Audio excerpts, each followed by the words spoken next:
Hi guys, welcome back to my channel. So literally আমি blush করছি, মানে আমি এমন একটা বই পড়েছি যে বইটার ফার্স্ট পেজ থেকে শেষ পেজ অবধি আমি পুরোপুরি ব্লাশ করে গেছি।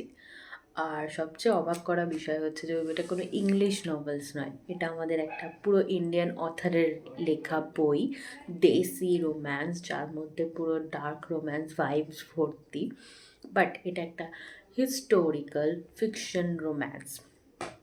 তোমরা অনেকেই ছোটোবেলায় যোধা আকবর মুভিটা দেখেছো। ইভেন আমিও আমার ছোটোবেলায় স্কুল ডেজে যে যোধা আকবরের যে সিরিয়ালটা এসেছিলো সেটা দেখেছি। তো যারা এরকম এনিমিস টু লাভার্স এরম টাইপের ভাইবওয়ালা দেশি রোম্যান্স খুঁজছিলে, তো তাদের জন্য পারফেক্ট একটা বই আমি নিয়ে চলে এসেছি, আর সেটা হচ্ছে এটা। তো এটা হচ্ছে রুদ্রনন্দিনী বাই এম লাভলি।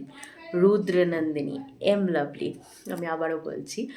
মানে সিরিয়াসলি এই বইটা আমি ইনস্টাগ্রামে দেখে তারপরে এই বইটা কিনেছিলাম। আর আমি এক্সপেক্ট করিনি যে এই বইটা এতটা ভালো লাগবে, যে আমি এটাকে 6 স্টার্স দিচ্ছি, 6 স্টার্স। আর স্পাইসও 5 স্টার্স। বইটার মধ্যে আমরা রুদ্র আর নন্দিনী এদের দুজনের কথা জানতে পারবো। রুদ্র হচ্ছে এই বইয়ের মেন এমএমসি, আর নন্দিনী হচ্ছে এফএমসি। আর নন্দিনী এখানে একটা হেড স্ট্রং এফএমসি, একটা রাজকুমারী। তো মহাবলেশগড় বলে যে জায়গাটা রয়েছে সেখানকার প্রিন্সেস হচ্ছে নন্দিনী। আর সূর্যগড়ে বলতে গেলে ঠিকঠাক রাজা হওয়ার মানে উত্তরাধিকারী হচ্ছে রুদ্র, বাট ওর আঙ্কেল যে রয়েছে সে ওই রাজগদিতে বসে আছে, আর ও ওখানে ওর আঙ্কেলের অ্যাজ এ মানে কিরম বল অ্যাটেন্ডেন্ট হিসাবে থাকে। বাট ওর বাবার মৃত্যুর পরে ওরই ওই রাজগদিতে বসার কথা, কিন্তু ওর আঙ্কেল বসে আছে।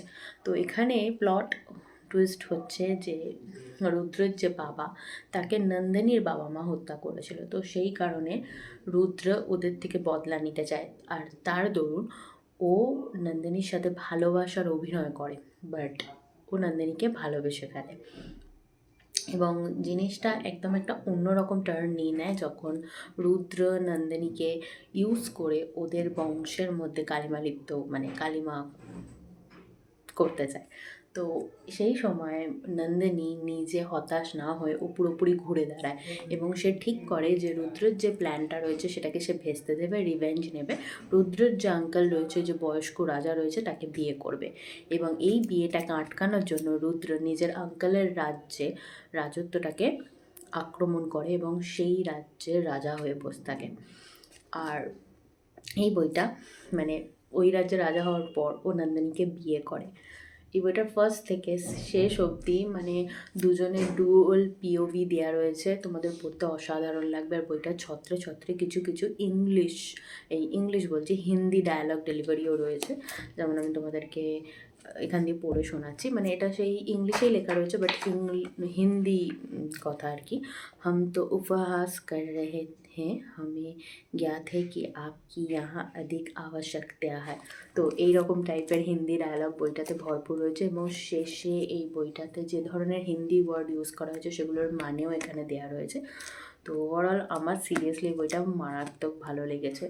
বইটায় যেরকম স্পাইস রয়েছে, সেরকম সিনস রয়েছে, সেরকম কিউট লাভ স্টোরি বলতে পারো, আর প্লটটা অসাধারণ রয়েছে। রুদ্রনন্দিনী আর saga of control and seduction, এটা তোমরা অ্যামাজনে পেয়ে যাবে, ফ্লিপকার্টেও পেয়ে যাবে। আমি এটা যেটা কিনেছি, আমি এটা পিডিএফ মানে ইবুক প্রিন্টিং কিনে ফেলেছি মিশো থেকে। আর এটা 266 টাকায় পেয়েছি, বাট তোমরা এটা অ্যামাজনে ফ্লিপকার্টে 600 টাকার মধ্যে পেয়ে যাবে। আর আমার সিরিয়াসলি এই বইটা পড়ার ইচ্ছে, মানে পড়ার পর ইচ্ছে হয়েছে যে আমি এই বইটার যে অরিজিনালটা সেটা কিনবো, সেটা পিডিএফ হোক বা হার্ড কভার হোক, আমি সেটা কিনবো। আর এরপরে যে বইটা আছে রুদ্রের যে ভাই, তার স্টোরি ঐশ্বরিয়া, ওই ঐশ্বরিয়া আর মানে ওইটাও আমি অর্ডার দিয়েছি, ওটা খুব শিগগিরই কালকের মধ্যেই আমার হাতে চলে আসবে, তারপর ওই বইটা পড়া স্টার্ট করব। তো রুদ্রার আরও দুই ভাই রয়েছে, রণবিজয় আর অগস্ত্যা। রণবিজয় আর ঐশ্বরের স্টোরিটা হচ্ছে ওই বইটার মধ্যে, ওই বইটারও হাইপ আছে, তো অবশ্যই ওই বইটা আমি পড়বো। আর যারা ডার্ক রোম্যান্স লাভার আছো না, যারা রিনা কেন্টের বই পড়ছো বা যে ধরনের ডার্ক রোম্যান্স বই পড়ছো, অ্যাজ এ দেশি লাভার হিসাবে তোমরা এই বইটা পড়তে পারো।